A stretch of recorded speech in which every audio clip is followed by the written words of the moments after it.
Hello and welcome to your show. This is that particular time where we kick back, relax, and talk. Most especially when it happens to be the end of the week. The beautiful weekend made by the Almighty so that for those that really worked, you can have a weekend. If you have not worked, that's another story we need to talk about. But this is SOUQ Pulse where we talk. My name is Chooks, John Rogers Chooks. I hope SOUQ News have served you delightfully well in the last 5 days. So we want to hear from you. Go to our social media channels, our handles, hit it up, SOUQ News TV, across all social media channels, and let's hear from you. Tell us what you think we should change, what has excited you the most in the last 5 days, and also what you saw that really made you say, yes, this is all about positivities. Now, if we say we need to change, it starts with you, me, your neighbors, people you have to stand up to and talk. We keep quiet on this side too much. And we just wait for God to do it. God will do his bit, but we have to do our bit. Now, this is SOUQ Pulse where we talk. We are going to a particular place that is... So when we get there, I will tell you what exactly it is and also introduce our guest because you know that he is here and he is definitely going to talk. This is SOUQ Pulse, and when we return, this talk will start talking. Don't go anywhere.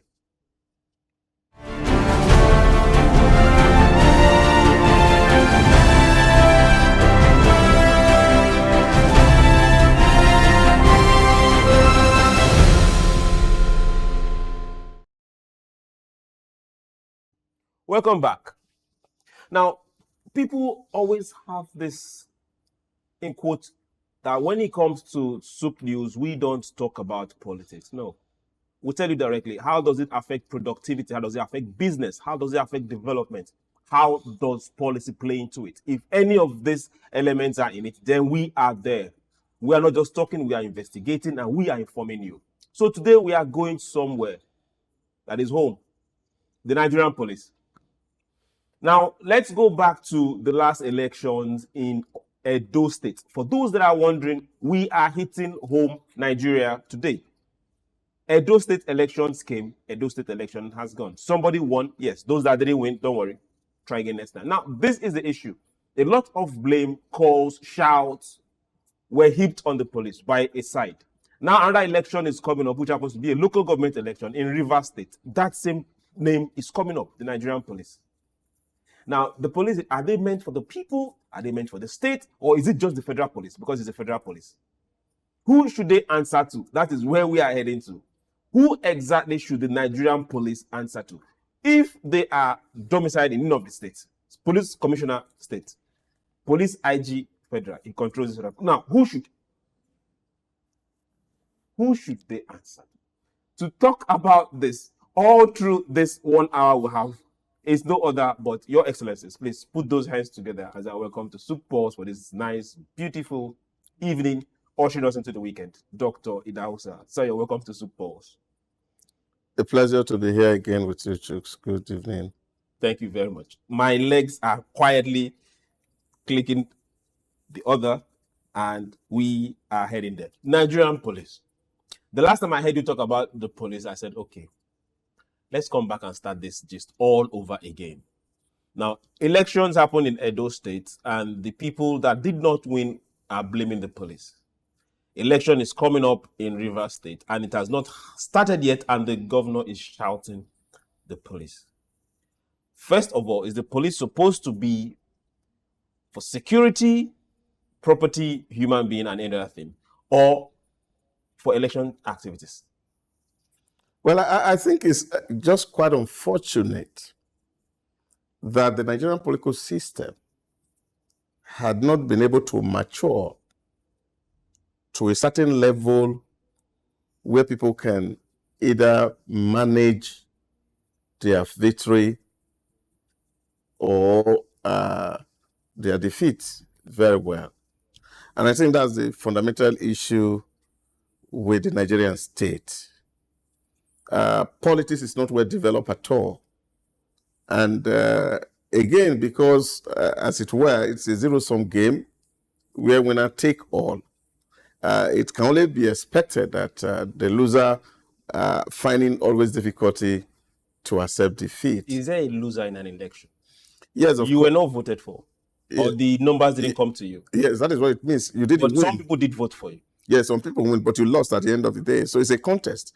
So in every context, one person is bound to win. Even the Holy Book put it very succinctly. Was In a race. Was there election in the Holy Book? In a race, Okay, everyone competes. to win. Only one gets the medal. Okay. So we cannot have a race where multiple people have to win.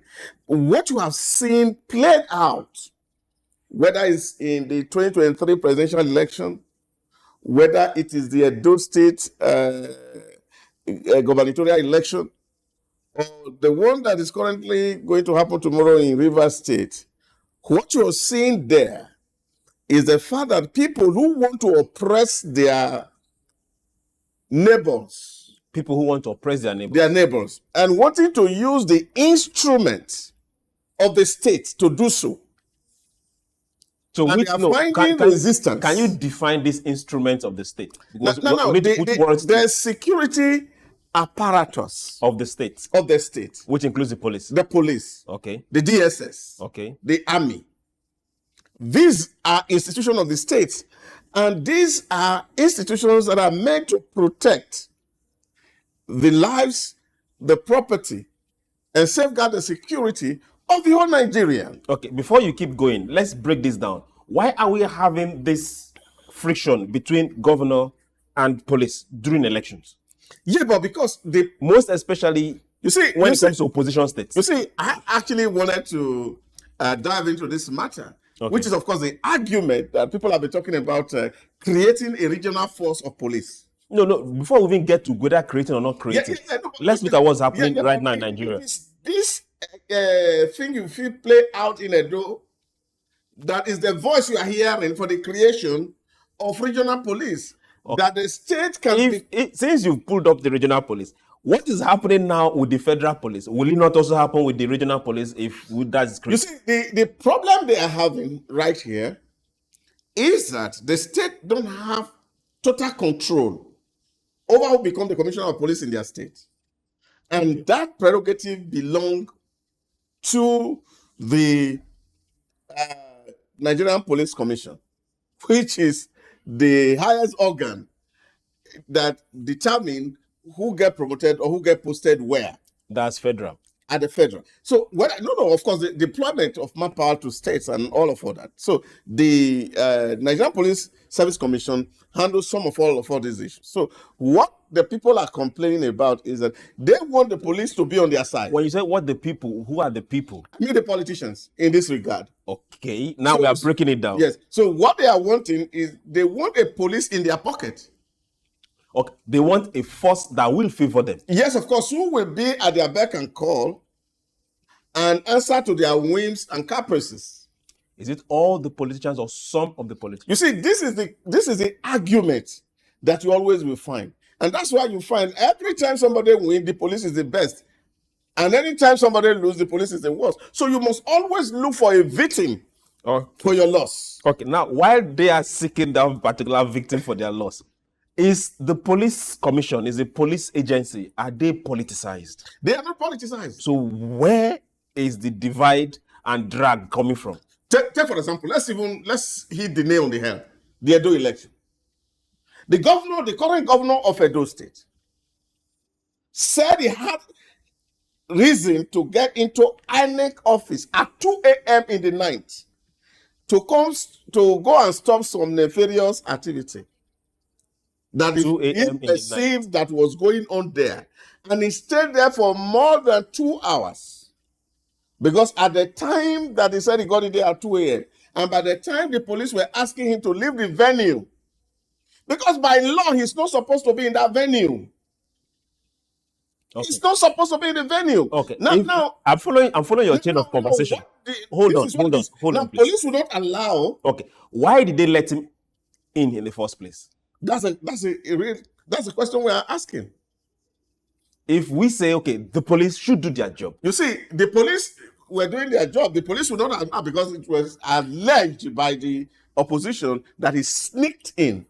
how can a governor of a state sneak in Now, his own state? yes, of course. He's not running away from something. He sneaked in, and people came out to call the attention of the police and said, this man should not be in this place at this unholy hour.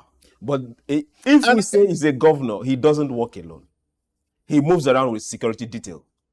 So, yeah, of course. That is so how did him and the security detail sneak into a 2-3 room, maybe a big room, a big hall? They saw him coming. Yeah, but what we're saying here is, you don't know how he came. And in this kind of coming, if you say you cannot expect that he comes with the paraphernalia of the office. Now my mind is running wild. Because you say he's a do and he's Benin, you are saying I don't know how he came. Okay. I know there are no plantain trees. Okay. Now, do we have a duty-focused police force that their duty is the citizenry? Well, I think to a very large extent, it's yes. Unfortunately, the Nigerian police are being the whipping boy in the country because people feel that they're the most corrupt entity in the Nigerian state. Are they? They are not. And I can say that for a certain surety. You see, when you say they are not, which means, okay, there is some corruption there. Yes, of course you cannot rule it out completely because no matter how good that you have a group is, even in the 12 disciples that Jesus had, there was one Judas who could go sell out. Was Judas corrupt? He was very corrupt because he took bribe. Okay. So let's keep looking at this particular issue. This begs for answers. Who is the chief security officer in a state? You see, this is what it is. The governor is the chief security officer in the state by virtue of his membership of the National Security Council. Is it by virtue of his membership or by virtue of him being elected as the governor of the state? No, he is a member of the National Security Council representing his state at the council. So, is it the National Security Council that will provide security for his state? No. You see, it is the National Security Council that will determine the security architecture of the state. Of a state. Which is the National Security Council domiciled in the 36 states? For those in Nigeria. The National Security Council is domiciled in the Federal Capital Territory. Let's take, for example, I am from Lagos State. And the 18 million people, did they vote for those in National Security Council? No. You see, yes, of course. They voted for those in National Security Council. This is what it is. This is what I'm saying to you. You imagine now. That's why when you go to National Assembly, member of National Assembly tell you, I'm here representing my people. Okay. So in the National Security Council, of the state represent the entire state in that council. So it's a member of that council. 36 governors. 36 governors, they are present. All past presidents are there. The head of all security agencies, they are in that council. National Security Council. Oh, yes. So the police IG is there, the army is there, the chief of defense staff is in the council, the governor is sitting down. So if you have issues, which means you can actually raise it at the council. So does the council meet every day? No, but it's not every day, but council meets from time to time. But there are issues in state on daily basis. Yeah, but of course, when these issues are happening, what does this really mean? Is to say that, okay, he cannot say, oh, I don't know who the IG is. Okay. Now, he cannot say, I don't know who the the chief of defense staff is. Now we are coming home. Yes, of course. Does the IG answer to the governor? IG should not answer to the governor because it's not a state. IG oversees the states of federation. The commissioner of police in the state, does he answer to the governor? He should not answer to the governor. If he can't answer to the governor and his own boss can't answer to the governor, then why is the governor being the chief security officer? When you say answer to the governor, you have to be very definite what you mean by the word answer. Answer here can be misconstrued to mean that the commissioner become the errand boy of the governor. Because the commissioner is not in the state to protect the governor. He's in the state to protect the citizens. We also have to define the meaning of errand boy. Yes, of course. This is what I mean. That the governor should be able to ask the police commissioner in his state to act against the Constitution of the Federal Republic of Nigeria. Because he's the chief security officer In the of the state. state, Okay. and determine who the police should arrest, who the police should kill, who the police should drive away. But that's not what the police is doing. That That's not what they're police is supposed meant to do. Good. So why would this is somebody meant make them do that? This is what we have seen. Would over time that politicians take advantage of the fact that they have the instrumentality of the state, and they feel that every single structure in the state should be manipulated by them. We find this happening with the local government. We find this happening with the legislature, where their independence are hamstrung by the same governor. You can imagine, for example, let's even talk about the Edo State issue. Okay. Where, for example, There's a lot of passion about the Edo State. yes, because I'm from Edo State. Where, for example, we have a governor who governed our own state for 4 years with just 10 members of National Assembly. And the 14 who were majority were never sworn in. They are not policemen. No. We are dwelling on policemen today. Why? Why was this this is the same? Is the fact that the governor wanted a state assembly that he can manipulate and determine by his own self those who don't want in the assembly, and by 9 p.m. in the night issue an order for the proclamation of the state assembly. Some people were invited, others were not invited. And then he hurriedly did it that night, and by the following day, and he said the 14 people who were not there are excluded. Okay. And of course, because it's based on constitution. Can I come to? No. The point, let me just land on this point. Okay. Based on this, for 4 years, he governed the state with minority number in the National Assembly. Same you want to do with the police. Did he govern the state with minority or govern those that were sworn in? Why on earth were they sworn in the middle of the night? Okay, let's come back. You see, this only arrangement. Let's come back to the police. Say that actually is playing out in some of all these issues. Let's come back to the police. Does the police have a constitutional right if the chief justice or the chief judge of a state should call them and say, okay, good, this person is breaking the law? Do they have a constitutional right to investigate? It is not just the chief justice. On their own, can they do that? Every citizen of Nigeria, okay, as it stands today, has an inalienable right to call on the police. Okay. No matter how high the hierarchy is, okay, even the Inspector General of Police, to call their attention to a crime for investigation. Okay. So when the governor was committing this particular crime, you talked about this just in the last few sentences with this lot of passion. There are well over 5 million indigenes in Edo State, plus the chief justice, the judges, and every other person. Why did they not call the police to head that way and make some arrest or investigate something? Or why can't the police stand up and do something? No. Well, nobody can. Everybody's hamstrung. Because we are not witches and wizards. So we could not read it on the hand of the governor and knew what exactly he wanted. He was the one who issued the proclamation. Okay. It was written by him and sent to the people he wanted. So the whole community was not in the know. Now, by the time the other people got wind of it, that there was a summon, by the time they rushed to the assembly at 10 p.m., the swearing-in has been done.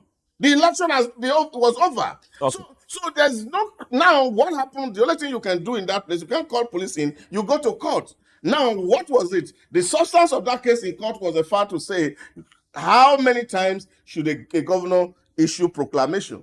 Because the other part of these people were arguing that proclamation was all issued in error. Because they were not carried along. And not because that matter went to the Supreme Court. Can I ask a question? And at the Supreme Court, it was ruled that governor can only issue proclamation once. Okay. But whether the manner in which that proclamation was given was right or not, the court was silent on it. Okay. Can I ask a question? Is it the governor or other people from different regions that elect their representative? My community elects our representative. Oh, yes. Good. So whoever is coming from my community is going to represent me, be it at the State Assembly or the Federal Assembly. Oh, yeah. So nobody has the right to stop who we say to go represent us to represent us. Yeah, but in this case, using the technicality that is provided by the Constitution, he had disenfranchised. Because those that elected the people or did not elect the people kept quiet.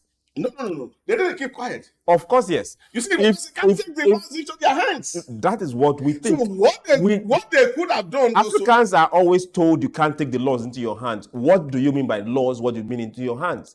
If 14 people out of 14, how many of them? 14, yes. 14 out of 24 were barred from coming to serve their community, which means 14 community were disenfranchised. Then what did the community people do? So what can they do? They go to court. Oh yes, they don't need to go to court.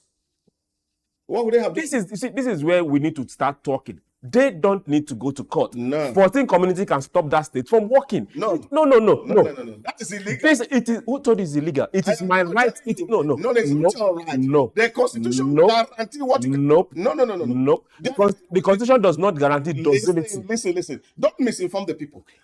Misinforming the people. This is 2024. When people should stand up and say no. No, you cannot. They can't stand up and say no. No, you they wait for someone to go and decide for them whether they are represented or not. No. See, when people run foul of the law, I am not saying take up arms. I'm not saying get violent. So what stand up and go. Hold on. There is a place where the other 14 or the other 12 were sworn in. You see, is there a place where they were sworn in? Yes or no? See, the community people can stand up and everybody will march there and stop government from running. There's no. Are they stopping government from running? They will come there and speak their mind. If it takes them 12 months to speak their mind, they will do it. Yeah, but who said people were not speaking? You see, this is the. They were speaking their minds from the house, from the comfort zone. Listen. You see, I don't know if you go where I'm going to. Okay, let's come back. Let me give you this understanding. You see, because it's important that we understand. This is what governs all of us. Is the fact that you have broken a law. Does not give am I breaking a law if I picket this building? No. Yes, of course. If I picket this building, that arrest the authority of state. Authority of state. Now, you see, this is where the issue we need to really address. We need to talk and not just sit quiet and talk. No. The era of everybody sit at your home and wait for things to be resolved should stop. It has to stop. If things are going wrong, no, it's not anarchy. It's anarchy. No, it's not. No, there's a state structure. When people see that they can always do something and get away with it and nobody will talk, then it will continue. It is not like that. You see, what it is if there is a law that governs every environment. I agree. Now, if people run foul of that law, the same law asks that you follow due process. Exactly. So you follow due process now, what is this and go to the state assembly and sit down there. No. The due process means that you have to go challenge that act. How many times has it been challenged? Yeah, but this is what I'm saying. It was challenged for 4 years. Yeah, for 4 years. And nothing came out of it. No. For 4 years, the Federal High Court ruled. The case was appealed to. What came out of it? No. You wait. This is what I'm saying to you. This is where the issue is. We have waited for how long? For 64 years. No. And the same process keep going. No. Let's come back to the police issue. Now, let's look at this particular issue where we look at. If we say the governor is the chief security officer of the state, yeah, and he is expected to make sure that his state is safe. Yeah. Why is it only during election we see him having problem with the police? But when the state is ransacked, we don't see him talk. Yeah, but that's what I'm saying. Because at election, something is at stake. Oh, the life of the citizens are not at stake when they are ransacked by people. So at election, what is at stake is the office of the governor, who becomes the next governor. Okay. So, you see, this is what it is. And this is why for me, and that was my argument really against when people talk about state police. Because I don't think that our politicians are responsible enough to even manage state policing. But if there should be a state police, should it be under the purview of the governor? Yeah, because that's what it's going to be. Because it will become the how will you put it now? The highest ranking member of that state, the number one citizen, and then the police will be answerable to him. But we are copying democracies foreign to us. Now, what makes, for example, the federal policing something that is elite you, still better off, is the fact that right there's some appointment that, of course, the government in power cannot make alone. Because sometimes they also need to derive their power. Appointments like? Yes, of course. You see, because they cannot violate the law that established the police. For example, the Police Act 2020 that says how, for example, an IG should be appointed, how the Commissioner of Police should be appointed, and how deployment should be done. Now, this is defined within the ambit of the law. And some of these things, of course, will also have to find their way into the National Assembly. And because it's a federation, different people come from different parties to the National Assembly.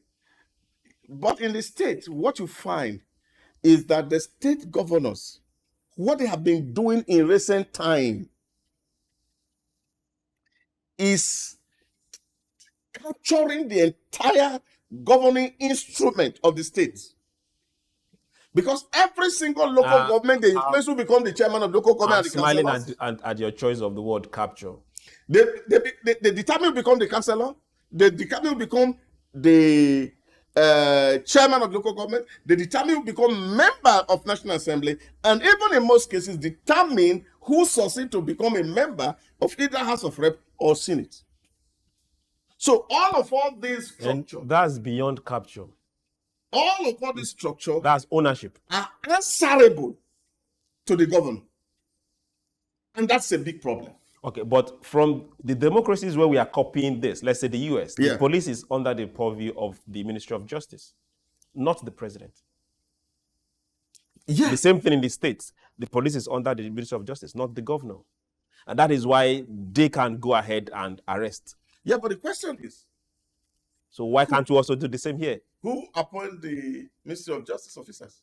Okay, for we on this side. It's an issue. So really, whether you put it under the Ministry of Justice or it's under the office of the Attorney General Federation, if the man who is under you, the man who's answering to you, is indirectly answering to the person that you are answerable to. But is the Justice Ministry not supposed to be an independent? Yeah, but this is what we're saying. So how independent is the judiciary? How independent is the judiciary? So that's why I'm saying to you that democracy has not matured. You see, because it is not just enough. Is it that democracy has not matured, or we just have, I am trying to run away from some words, or we just have people that are hell-bent on making things not work? You see, I feel in my own way of looking at it, is that the monarchical structure of most of the African states is what is actually interfering with democratic practice. Now, you see, you can take it at every level. And I can even start from the micro level. There is an inherent trait of kinship in an average black person. And because if you understand the theory of kinship, which is an absolute leviathan with all power to suppress and oppress and even depress the people, you will find that in all of our conduct, whether in our homes, the husband is the monarch. And if the woman is the one marrying the man, the woman becomes the monarch. But has it worked for Africa? You see, but that's why it's working. But it worked for Africa. That's why it's working. Okay. So when you come to an environment, office environment, the CEO is the monarch. So if you come to the state, the governor is the monarch. If you come to the federation, the president or the prime minister is the monarch. So what that means is that he's the most single important person that has all power to do and undo. Is it to do and undo or to serve? You see, that culture of service is not part and parcel of our monarchy. At what point? You know, Kings can be called to question. I was having fun yesterday But evening. kings can be called to question. No, most of the time, you see, to some extent, I was having fun yesterday evening, and this was in my house. And my mother-in-law was telling me a story on how one of their relatives, who was a king, came to visit. And then my wife, who was still very young at that time, had to run away. So when she was telling us the story, it was really fun and we were all laughing. And so she was trying to explain why she ran away. That she knew that for kings, it was point at king. Now you're laughing. That once a king sees a lady who is beautiful and point her to that woman, the woman automatically becomes his wife. So he didn't want to marry a king, so he had to disappear. To go with the glory she did. Now let's come back. Let's come this way before going on a break. Is it possible? Is it something you see where we see the police really being independent? That's what I'm talking about. When people become really responsible. Responsibility on the side of the people or the police? No, I don't just think it's a police institution alone. It's not just the police. This is far more than the police. You see, once we become liberal in our thinking and we become open-minded to alternative viewpoints, and we can accommodate people who are different from us, then democracy can work. Then institution can become really very strong. Where people who are the high and the mighty can be humble enough to acknowledge ignorance on certain matters or apologize even when they have gone wrong. Because this is what democracy is all about. It's about competing voices. That people are saying different things, and then we come to the table and see what makes sense and what do not make sense. And then we commonly agree on the thing that makes sense, and then we are able to make progress. But in our environment, really, people want their way. Okay. And this wanting their way entails a loss. And that is including mobilizing the instrumentality of the state to fight a single cause. Which happens to be their way. So this is what you hear when politicians say, we crush opposition. Okay. Before we crush our time here, we'll go on a very short break. Remember, we are looking at the police and we're looking at it from the lenses of politics. Who should they answer to? Should they answer to the higher authority paying their salaries? Should they answer to the state? Or should they answer to the people, the citizens? We'll go on this short break and we will return. Don't worry. Dr. Idahosa is still here. We'll be back right now.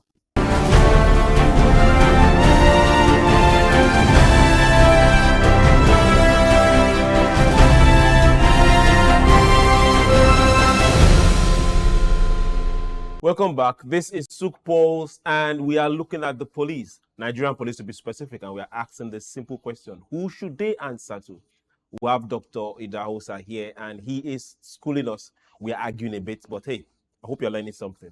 On your own side, please join this particular conversation and argue. Don't keep quiet. It's happening in Edo. It's happening in Rivers. It's also going to get close to you if we all keep quiet and let this particular thing continue. Now, let's get to one side of the police. Who is currently funding the police, the Nigerian police?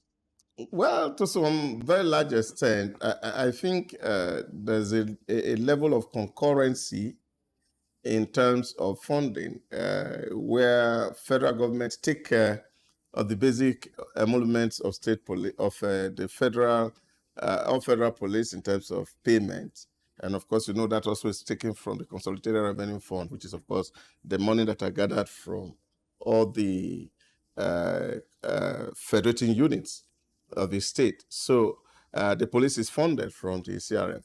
But the state also have roles to play in terms of making provisions for operational overheads in terms of maybe logistics, Okay.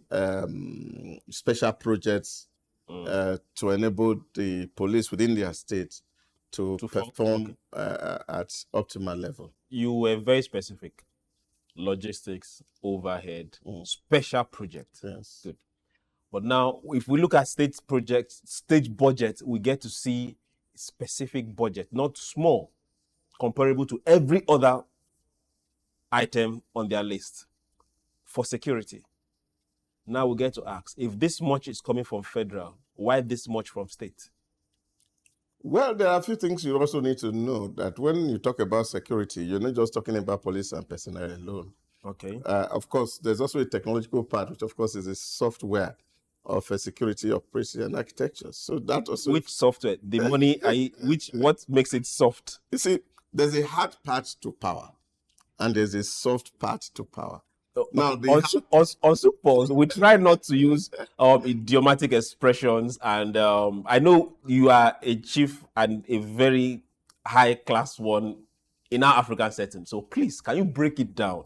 Because we want to know. You see, what makes for the hardwares? You look at it, for example, weaponry, ammunitions, and sometimes operational vehicle, maintenance of personnel. So these are physical.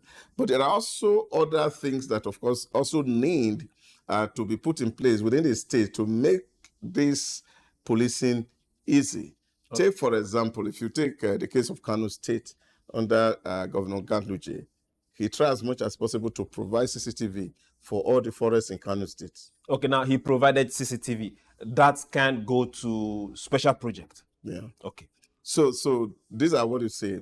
Now, there are also stakeholders, and you find that, of course, you also need to maintain and manage stakeholders within the state. Manage stakeholders? Stakeholders, of course. These stakeholders, are they policemen?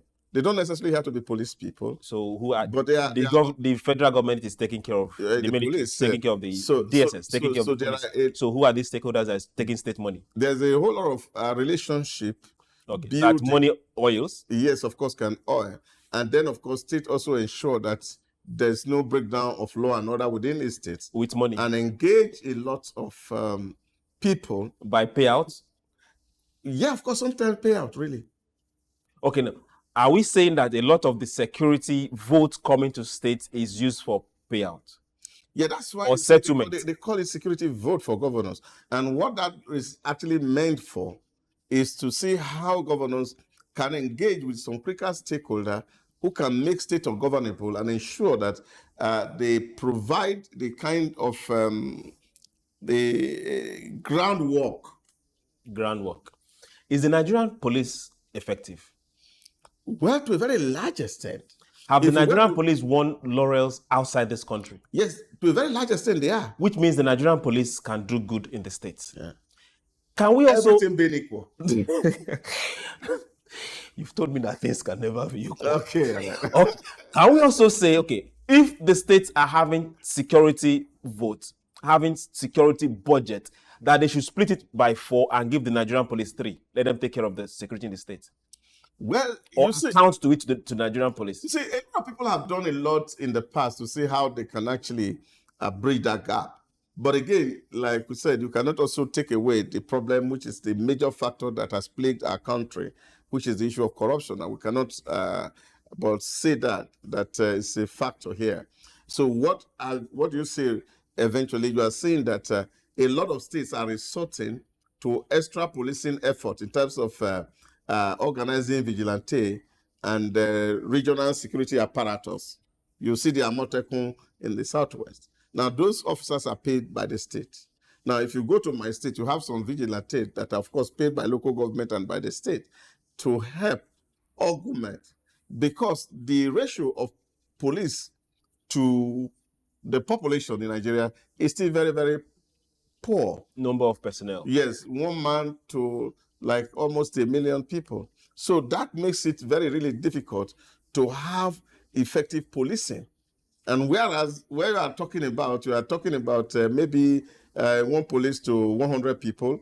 If we have that kind of number, then of course we can be guaranteed. But because there are so many places where we are not having adequate personnel, governors of states, local government chairmen are also bridging those gaps to ensure that there are no complete breakdown of law and order in places where the presence. oversight or the presence of the police can be. So all these things are all accounted for in the name of security. Okay. In Now, the states. while we look at this particular serious point you just brought up, number of police personnel, and they are not being available in some particular places, can we also look at it from this other angle?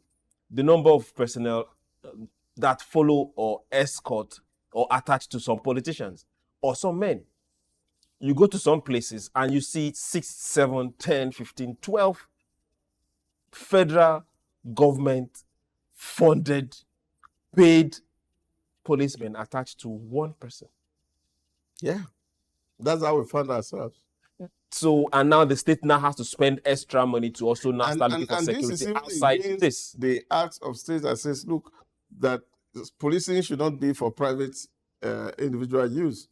But unfortunately, again, like we say here, is who know who. And can you define who know who? Just who know who. Is it a Chinese verb? Is it a Chinese proverb? As in who know who? What does who know who mean? Well, you have the privilege of knowing some certain people within the government or within the police, a level of authority or power, and that they can give you that covering, and so you enjoy it. Okay. And in most cases, this is actually paid for, because not even with those who are politicians alone, even private citizens go with a lot of security agencies that are supposed to be taken care of, and then of course they focus on individual.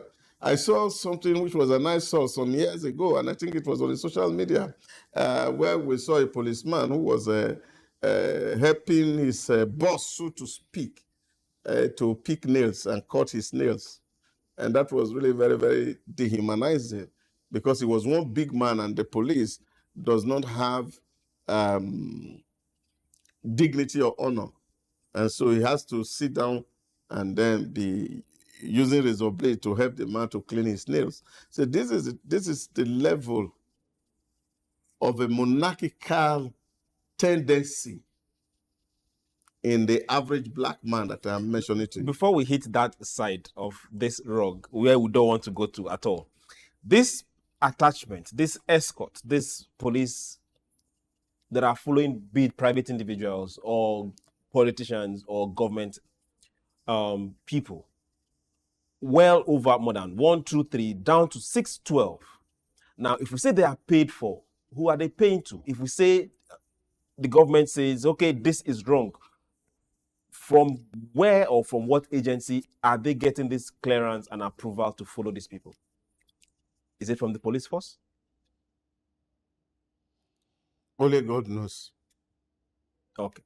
At this point in time, we also want to ask you, wherever you are, help us find this out. Whoever is having more than 2 people that should be posted to other localities to help keep the peace and maintain law and order and protect me, you, and our property, and his too. Let's get to know who is making these approvals. National Assembly, they are still trying to unravel the mystery around the FCC and Nigerian Prison Service or Correctional Center in terms of whether people should sleep inside the cell, or they'll be given private apartment, or driven by a special vehicle because of their special nature. So answering who received the money will be very difficult, because there are no receipts to prove it. Okay. While there are no receipts to prove this, let's now look at the normal. Most times when people talk about the police, they talk about them as if they are not Nigerians. They talk about them on the outside like they are a different set of entity, a different set of agency that came into the country and are serving the country, forgetting that they are also Nigerians and they face what every Nigerian face, and they have to work like every other person with a family, with children, and they live some places called barracks. Now, I don't know if you have observed the deplorable state of police barracks across the country. Is this deliberate?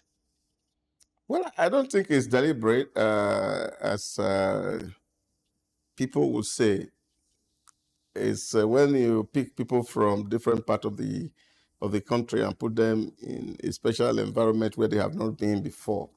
The tendency of abusing the place is also very high, especially where you don't have discipline. Especially Who doesn't have the discipline? The police or the people living there? Yes, of course. Because in a lot of those barracks, it's not just the police that are living there. Yeah, but police come in and they have a lot of other private citizens who come to live with them. Maybe they brought from different places, and you're having so large family occupying a small apartment that is meant for one person. And then, of course, the infrastructure that is provided in those property are now all under huge pressure because the population that is using it is much more than the number that are supposed to be there. But you don't find that with the military anyway. But see, what the problem here is for me, is two things. Lee Kuan Yew in his book said when they decided to build a first world in Singapore, the first thing they attempted to do was to first of all take away from the mind of Singaporean what it called the third world mentality. And he said in those days, while they were building high rises, that you see people who were rearing goats and fowl in those big buildings, and they were really abusing it. Because the way they were using the thatch house, that was the same way they were using these big edifices. And I think there's going to be some measure and level of civic education for people. So that civic education for people or for those within the police, or not just police. I think it's for the entire nation. Because you find that... But that should be a continuum. It's not something that should start and stop. Yeah, but of course, because it has really not worked for us. But it has not always been there. Yes, because I asked somebody recently, and I think it was from the Ministry of Education, and I asked, why on earth, for example, will civic culture, for example, or subject in secondary school be examined? The children sit down to write civic exam. Why? Because these are values that are supposed to be internalized. And they are not to be examined. But what you find is that a situation where children are under pressure to pass the exam, they memorize for the purpose of the exam, and they cannot translate that into reality in the way they live every day, just like they do to other subject matters. Translating that into character and the way they live also depends on what they see.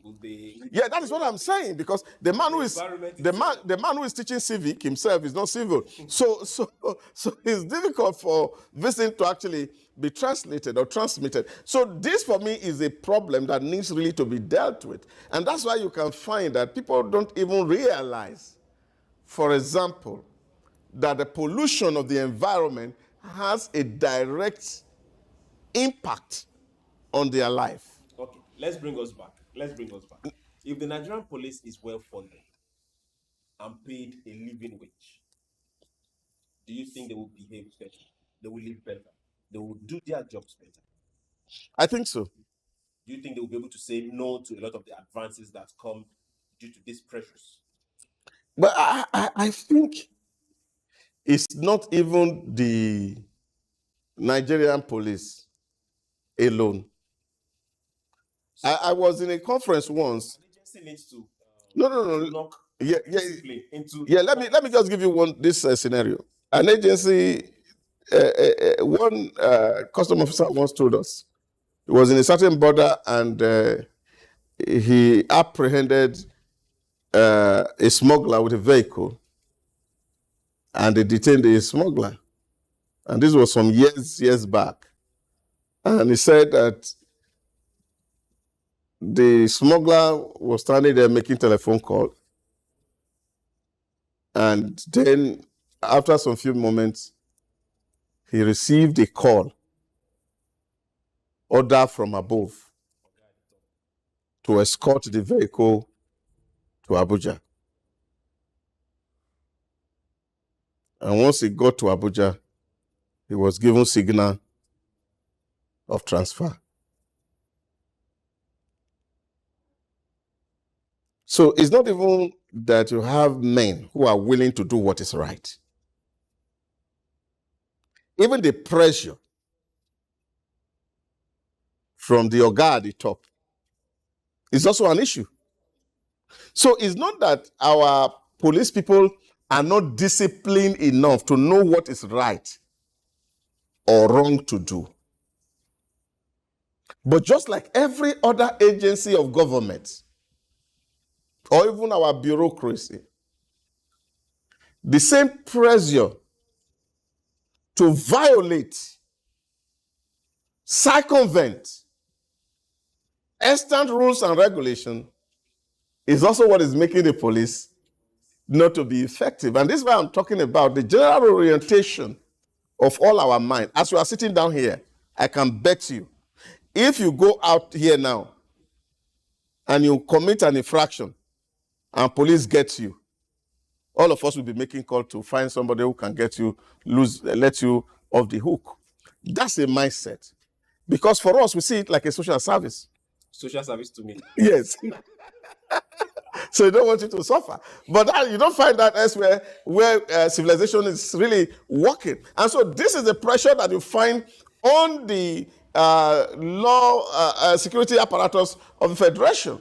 That somebody who is connected to another person, who is connected to another person that is connected to another higher person is in trouble. And therefore, even if he has violated the rules, but there's somebody to call somewhere who will call somebody, and then that person who committed an offense will be released and let go. Okay, before I let you go, I'm not holding you to. Now, between the government, be it state and federal, the country and citizens on one side, who should the police answer to?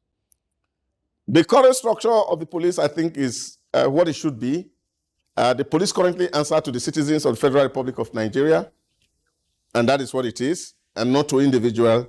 And I think that is how it should be. Thank you very much, Dr. Idahosa. It's always a delight having you here on SOUQ Pulse. My pleasure to be here. Thank you very much. To everyone out there, let this sink in. That particular policeman you're looking at like he's an alien, he is your brother.